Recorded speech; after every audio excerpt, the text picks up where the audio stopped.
नमस्कार, मैं सरिता सोनी और आप देख रहे हैं बुंदेलखंड की आवाज। आज की कुछ खास खबरों को जानने के लिए आइए चलते हैं खबरों की ओर। झांसी मंडल रेल प्रबंधक कार्यालय के बाहर धरने पर बैठ गए हैं। इस दौरान धरना प्रदर्शन स्थल पर पूर्व केंद्रीय मंत्री प्रदीप जैन आदित्य भी साथ में मौजूद रहे। वहीं रेलवे के कर्मचारियों का कहना है कि यह उनका क्रमिक अनशन है जो आगामी 4 दिनों तक जारी रहेगा।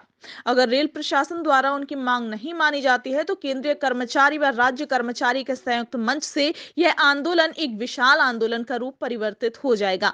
वहीं कांग्रेस के पूर्व केंद्रीय मंत्री प्रदीप जैन आदित्य ने कहा कि रेलवे कर्मचारियों की अनदेखी को बर्दाश्त नहीं किया जाएगा।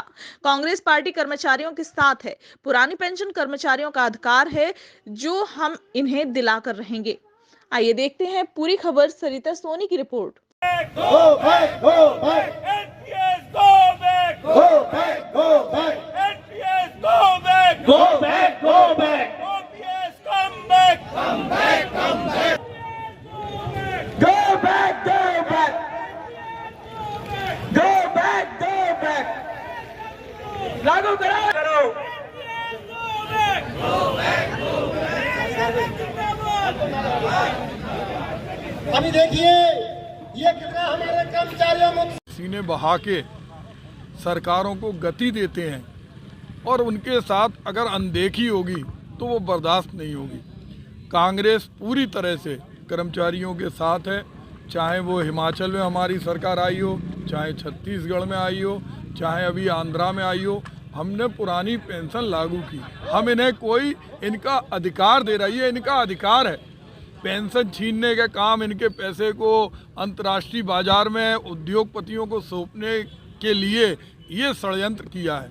और ये हमारे जो संस्था है JFROPS, उसके तत्वाधान में जो धरना है उसमें हम सारे लोग, चाहे हमारे व्यापार मंडल के मुकेश अग्रवाल हों, अल्पसंख्यक कांग्रेस के इम्तियाज भाई, हमारे शफीक अहमद जी, अफजाल भाई और जितने लोग हैं, दीक्षित जी और भास्कर जी और जसवंत भाई, सारी ललितपुर झांसी के जितने लोग हैं, हम इन्हें विश्वास दिलाते हैं जहां कर्मचारियों का पसीना गिरेगा हम लोग उसके लिए खून बहाने के लिए तैयार हैं।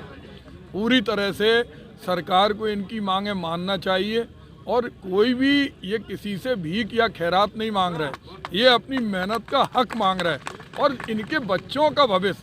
आज सांसदों की पेंशन बंद क्यों नहीं कर रहे मोदी जी? विधायकों की पेंशन बंद क्यों नहीं कर रहे? कर्मचारियों के लिए स्कीम नहीं है।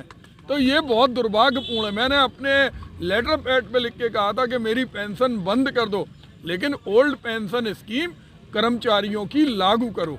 आज एक दृष्टि से मोदी जी को और उनकी जो गैंग है उसको समझना चाहिए कि मंदिर मस्जिद से ज़्यादा ज़रूरी पेट की रोटी है और उस रोटी के लिए हम राम मंदिर के विरोधी नहीं हैं। हम लोग मर्यादा पुरुषोत्तम राम के आराध्य मानने वाले सारे लोग हैं, लेकिन हमारी प्राथमिकता मंदिर के साथ साथ उसके पहले रोटी और काम और अधिकार है।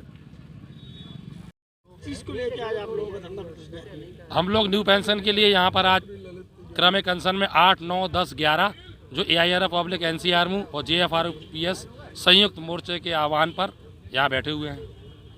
क्या मांग है आप? हम लोगों की एक ही मांग, एक ही नारा, केवल पुरानी पेंशन अधिकार हमारा। कब तक चलेगा ये धरना? ये हम लोग का धरना अभी हम लोगों की जो इसके पूर्व में वर्ष 2023 में JFROPS, NJCA, AIRF और NCRMU की ओर से प्रथम चरण में हम लोगों ने रैलियाँ निकालने का काम किया। द्वितीय चरण में हम लोगों ने जिला स्तर पर रैलियाँ निकालने का काम किया और तृतीय चरण में हम लोगों ने नई दिल्ली जाने का काम किया। इस वर्ष के प्रथम उसमें हमारे जो JFROPS संयुक्त मोर्चे की ओर से सभी केंद्र कर्मचारी और राज्य कर्मचारी के संयुक्त मंच की ओर से आज हम लोगों ने 8, 9, 10, 11 क्रमिक अनशन जो प्रारंभ किया है, केवल उसी NPS के उसमें यदि हम लोगों की मांग नहीं मानी गई तो इस आंदोलन को हम लोग जन आंदोलन बनाने का काम करेंगे और इन बात को ऊपर रखने का काम भी करेंगे। अमर सिंह यादव, मंडल मंत्री NCRMU। आज की खबरों में फिलहाल इतना ही। देखते रहिए बुंदेलखंड की आवाज। नमस्कार।